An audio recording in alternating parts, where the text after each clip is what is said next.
In today's contract mastery session, we are going to be discussing the third-party financing addendum. This is, let's see, what is this? Trek Form 40-7. You should be able to see my screen. My plan is just to go paragraph by paragraph through the addendum. If at any time you have a question about what we're discussing, just unmute yourself and jump right in. I'd love for this to be interactive if we need to go deeper on something or clear something up. So here we go. Third-party financing addendum to contract concerning the property at, and here you simply put in the street address and city of the referenced property. Paragraph A, type of financing and duty to apply and obtain approval. Very interesting statement here. Buyer shall apply promptly for all financing described below and make every reasonable effort to obtain approval for the financing, including but not limited to furnishing all information and documents required by buyer's lender. So the buyer cannot simply put a third-party financing addendum in place and then forget about their responsibilities to proceed with all due diligence toward obtaining financing approval. If they do not do so, they would be in default. First checkbox, A1, conventional financing. If it is a conventional loan, you're certainly going to check box A. And let me just say that is very important. Many times agents will fill out the content in the fields, but they'll forget to check the box. And that check is what indicates that that is a valid paragraph. A first mortgage loan in the principal amount of blank. And here you don't put the contract sales price, but the loan amount. And this is the amount that is found in paragraph 3B of the 1-to-4 family residential contract, the amount being financed. Due in full in blank years. Typically, you're going to put 30 years. If it's a different term, you can put that in there. With interest not to exceed certain percentage per annum. Now, there's some strategy behind what you put in that blank. When you are representing a buyer and their best interests and you want to give them the most possible options, you probably want to keep the percentage that you put in here very tight to the actual percentage that has been quoted by their loan officer. So if he said that, you know, he or she can get them a loan at 5.25% for 30 years, you might want to put 5.25% or maybe 5 3/8. Give yourself a little bit of wiggle room for movement in the rate. But essentially, if the rates climb over that amount, your buyer then has the right to withdraw from the contract. If you are representing the seller, then you want as generous a spread as you can get between the quoted rate and what might happen. So if the quoted rate is 5.25%, you might ask that they put 5.5% or 5 6/8 or something like that in there, so that the buyer doesn't automatically have the right to jump out of the contract if there's some movement in interest rates. There you go, per annum for the first blank years. Typically, that's also going to be 30 years of the loan, with origination charges shown on buyer's loan estimate for the loan not to exceed certain percentage of the loan. You may not actually have those numbers when you complete the third-party financing addendum. A safe number to put in there is 2%. That generally is generous enough to cover all the expenses. And if your buyer somehow got involved with a unscrupulous lender and they were really loading on lots of fees and charges, this would give them the right to withdraw from the contract. You follow this same process with paragraph 2, Texas Veterans Loan.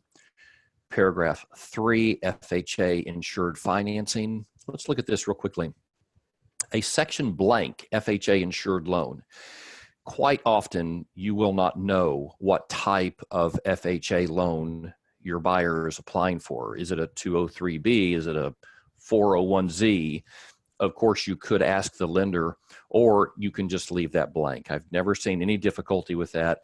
It's an FHA loan of some type, and that's typically more than satisfactory to the sellers. Again, you put in the financed amount found in paragraph 3B of the 1-to-4 family contract, and then you continue filling in the percentage blanks in the term of the loan, as we discussed under conventional financing. Paragraph 4, guaranteed VA guaranteed financing, same thing. Number 5, USDA guaranteed financing. This is a type of loan that's not well known to a lot of agents. It was really set up years ago by the federal government to provide financing for homes in rural areas. That's why it was managed by the United States Department of Agriculture. And yet, as the metro area, particularly in Houston, expands, we're getting homes and developments being built in these areas which are approved for USDA financing. And it is a very favorable zero down payment VA style financing for civilians. So if you're selling on the outskirts of town, you definitely want to check with your lender to see if this property is USDA qualified. Number 6, reverse mortgage financing. That is highly unusual. I've never even seen one of these forms used in that situation, so we're not going to spend any time on it. Very important, paragraph B, approval of financing. Approval for the financing described above will be deemed to have been obtained when buyer approval and, very important, property approval are obtained. We'll go deeper into that in a moment. Number 1, buyer approval. Make sure you check the box. Again, very important. This contract is subject to buyer obtaining buyer approval. If buyer cannot obtain buyer approval, buyer must give written notice to seller within blank number of days after the effective date of this contract, and this contract will terminate and the earnest money will be refunded to buyer. If buyer does not terminate the contract under this provision, the contract shall no longer be subject to the buyer obtaining buyer approval. So what that means is, and let's say a typical financing period you might put in here would be 21 days. In a competitive situation with a pre-approved buyer, you might want to put 14 days to make the offer more attractive to the seller. If it's a difficult approval process, you might want to go with the outer limit of time around 25 days. Any more than that, and you're going to have sellers crying foul. So what this says is, if the buyer makes a good faith effort to obtain final loan approval within that period, let's say 21 days, and they can't do it, they don't have final loan approval, they can withdraw from the contract and get their earnest money back. If, however, they go past the stated period, say it's day 22, day 23, and then they find out they can't get final loan approval, and they want to withdraw from the contract at that time, they will be in default, and they'll be subject to all the penalties of default, including loss of earnest money and perhaps even a lawsuit for specific performance. This is a critical issue for real estate agents, and I cannot stress that. This year alone, I've been involved in 2 situations where lawsuits were threatened because the buyer's agent did not monitor this time period. And the buyer went past the financing period, could not obtain financing. They lost their earnest money, and in both of these situations, lost their ability to purchase a home because of that. They lost their cash down payment. They were very, very upset. So it is the responsibility of the real estate professional to monitor this date. You cannot say, well, the buyer was aware of the period, they signed the contract.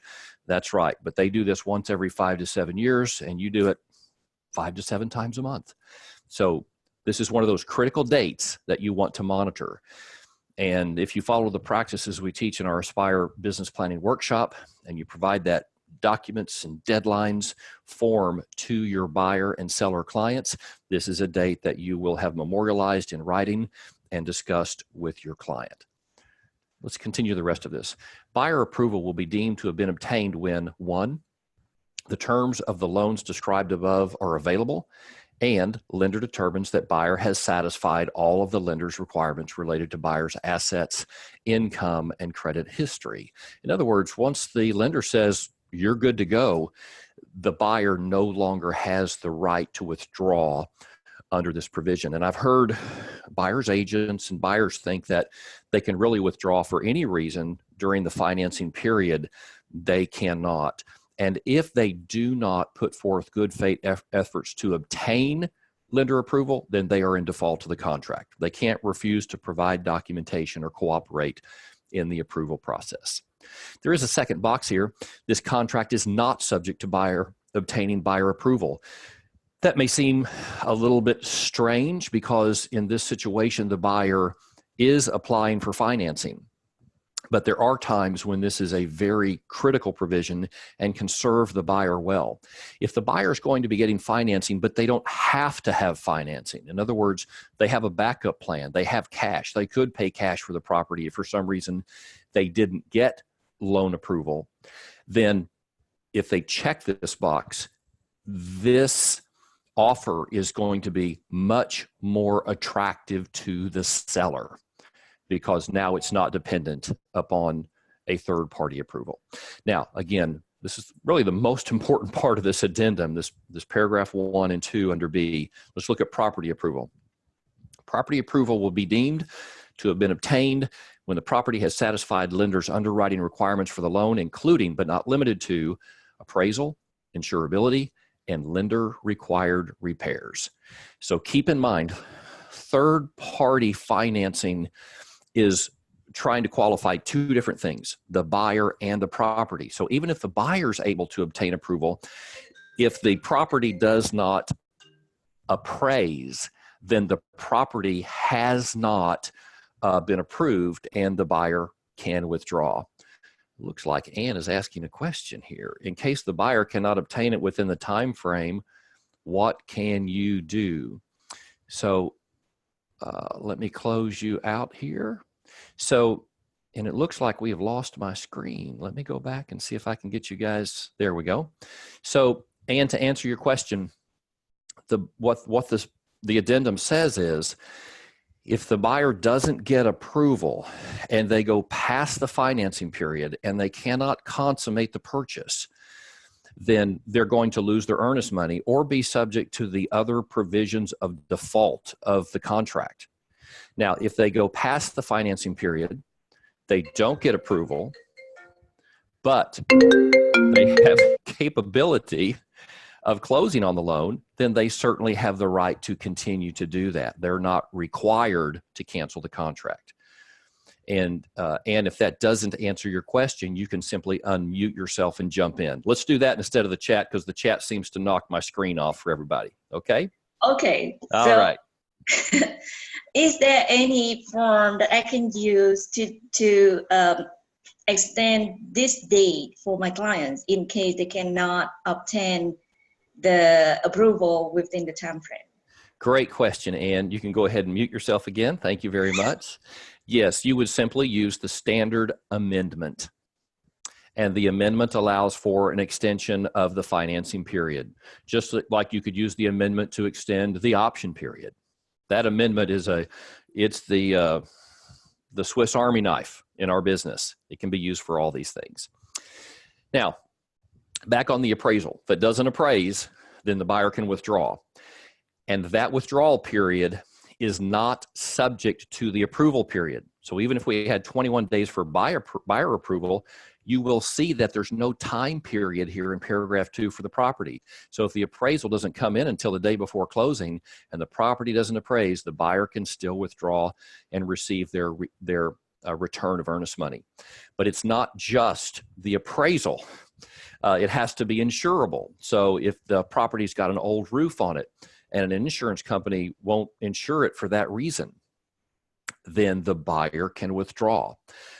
If this is a VA or an FHA loan and the lender is requiring certain number of repairs to be made and the seller is unwilling to make those repairs, then the buyer can withdraw.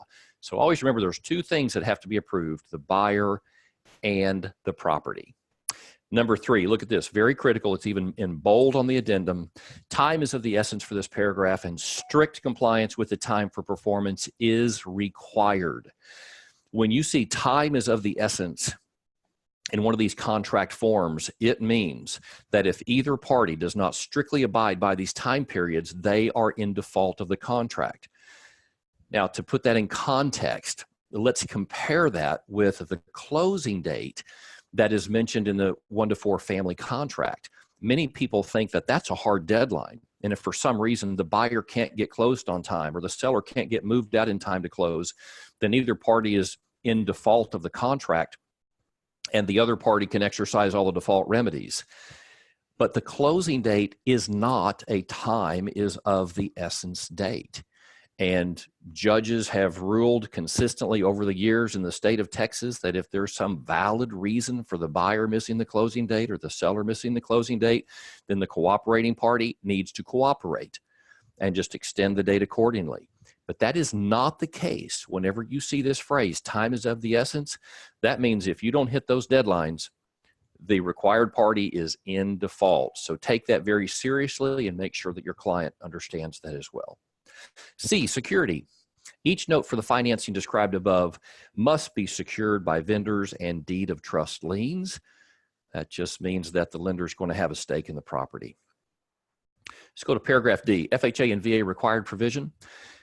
If the financing described above involves FHA insured or VA financing, it is expressly agreed that notwithstanding any other provision of the contract, the purchaser or buyer shall not be obligated to complete the purchase of the property described herein, or to incur any penalty by forfeiture of earnest money deposits or otherwise. And then here it's going to give two circumstances in which the buyer will not be obligated to continue. One, unless the buyer, oops. Back here. I'm just going to have to turn off my phone because it looks like every time somebody tries to call me, it's interrupting us. So y'all excuse me just one second. Now you all know how popular I am. About every 20 seconds, that phone is going off. And you're smiling. Is that you calling me? Okay, here we go. FHA, VA, required provision. The first one is unless the buyer has been given in accordance with the HUD, FHA, or VA requirements, a written statement issued by the Federal Housing Commissioner, Department of VA Affairs, or a direct endorsement letter setting forth the appraised value of the property of not less than blank. And the amount that goes in that blank is the full purchase price of the property. So this would be the amount in 3C of the 1 to 4 family contract, not just the loan amount, but the full price. If it doesn't appraise for full price, then the buyer can withdraw and incur no penalty. There is a second provision. If the contract purchase price or cost exceeds the reasonable value of the property as established by the Department of Veterans Affairs. So if the VA says the property is overpriced, then the buyer can withdraw. And then there's several little explanatory comments, 1, 2, and 3. Let's take a quick look at them.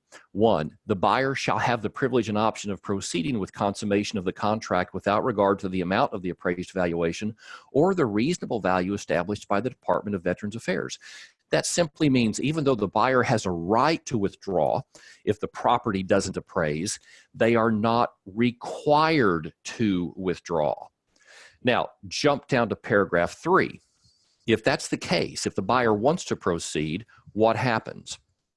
If VA financing is involved, and if buyer elects to complete the purchase at an amount in excess of the reasonable value established by the VA, buyer shall pay such excess amount in cash from a source which buyer agrees to disclose to the VA and which buyer represents will not be from borrowed funds except as approved by VA.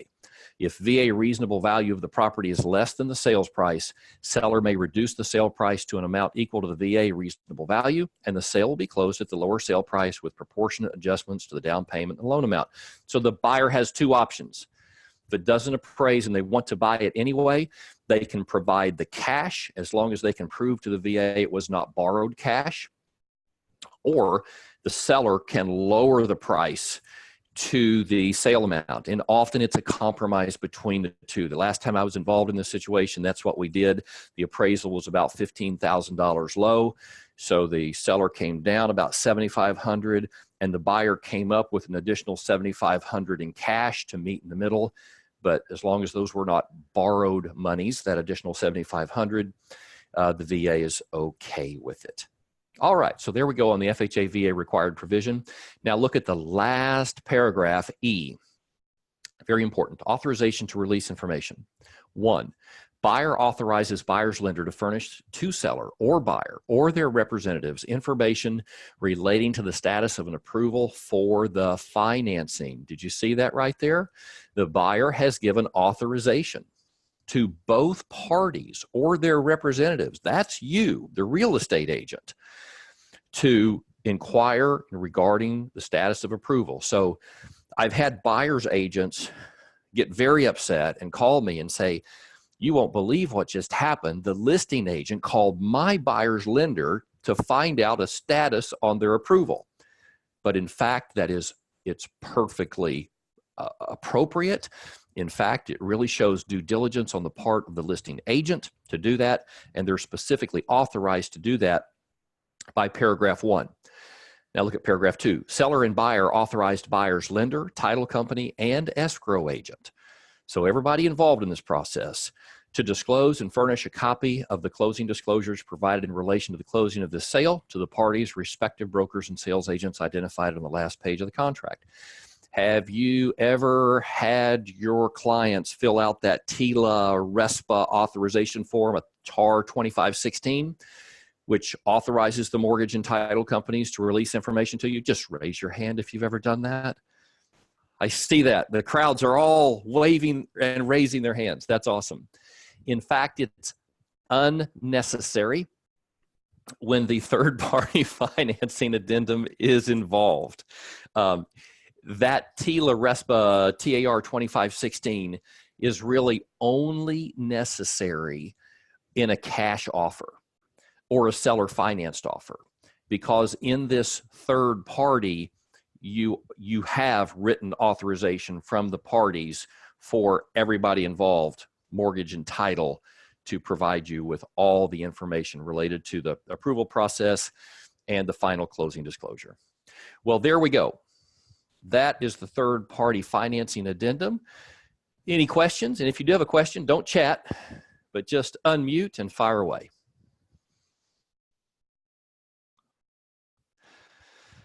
All right.